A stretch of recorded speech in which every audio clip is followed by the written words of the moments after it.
This is Business Incorporated. Thank you for joining us. I'm Chimeze Obi Iwago. On the show today, MTN raises target for Ghana IPO to $787 million.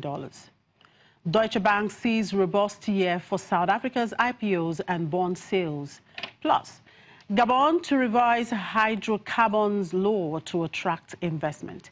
Let's get the show started now with the markets. And here in Africa, the South Africa JSE index remains on the edge ahead of Moody's ratings expected later today. The JSE index was down 1.54% at intraday. The market here in Nigeria was up 0.66%.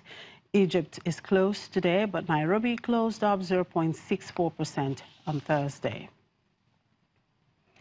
And in the Middle East, the markets are closed today. However, major Gulf stock markets performed very differently on Thursday as Dubai closed at its lowest level in 2 years, while Saudi Arabia continued to climb on optimism over its entry into emerging market indices. Money has been flowing from Dubai and other Gulf Arab markets into Saudi Arabia since the start of the year as investors try to get in ahead of billions of dollars of passive foreign funds that are expected to pour into Riyadh after it gains emerging market status. Dubai's index ended down 1.78% in lackluster turnover, dropping below a 2-year low that it hit last week. Meanwhile, the Saudi index rose 1.02% to its highest level since October 2015. On expectations that FTSE will decide at an end-March review to upgrade Riyadh to secondary emerging market status. Saudi exchange data released early this week showed foreign investors bought a net $367 million of stocks in the week through March 15, the highest weekly total on record. The Abu Dhabi index edged up 0.24%, recovering after dropping in midday trade. Abu Dhabi Commercial Bank closed down 6.2% as it went ex-dividend. Qatar's index was down 0.54%. Big movers United Development, which fell 5.8%, and Commercial Bank, which lost 1.8%, both went ex-dividend. And in the U.S. stock index futures pointed to a lower open on Friday after China responded with retaliatory measures to President Donald Trump's intensifying war on Beijing's trade practices. At around 7 a.m. Eastern Time, Dow Jones Industrial Average Futures slipped 107 points, indicating a drop of 106.86 points at the open. Dow futures pointed to a 200-point decline earlier on Friday. The Nasdaq and S&P 500 futures also indicated a negative open for their respective markets.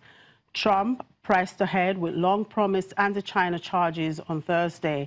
The U.S. president signed an executive memorandum that will impose tariffs on up to $60 billion in Chinese imports. In response, China's Commerce Ministry proposed a list of 128 U.S. products as potential retaliation targets. Meanwhile, on the data front, Friday will see durable goods and new home sales data for February released during mid-morning deals. And in Asian markets, stocks closed sharply lower on Friday, tracking steep declines in U.S. and European stocks, which took a hit on fears of a potential trade war. In Tokyo, the Nikkei 225 fell 4.51% to close at 20,617.86 after earlier dropping to its lowest level in more than 5 months. The benchmark also fell 4.88% for the week. Meanwhile, Seoul's benchmark Kospi index lost 3.18% to close at 2,416.76 as shares fell broadly. Greater China markets plunged in early trade with Hong Kong's Hang Seng index sinking 3.16%. Stocks on the mainland also came under pressure from mounting trade tensions. The Shanghai Composite dropped 3.38% to close at 3,153.09, and the Shenzhen Composite lost 4.49% to end at 1,766.61. In Sydney, the S&P ASX 200 slid 1.96% to finish at 5,820.70 as all sectors closed in the red. Okay, and now in Europe, equities were sharply lower in early trade as heightened fears of a global trade war shook markets. For more, here is my colleague in Frankfurt, Janelle Dumalon. Hello, Janelle. Good afternoon. A beautiful Friday to you. Hello, Janelle.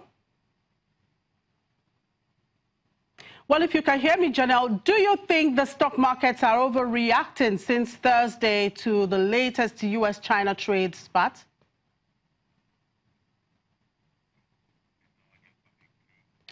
Well, we seem to have lost Janelle now.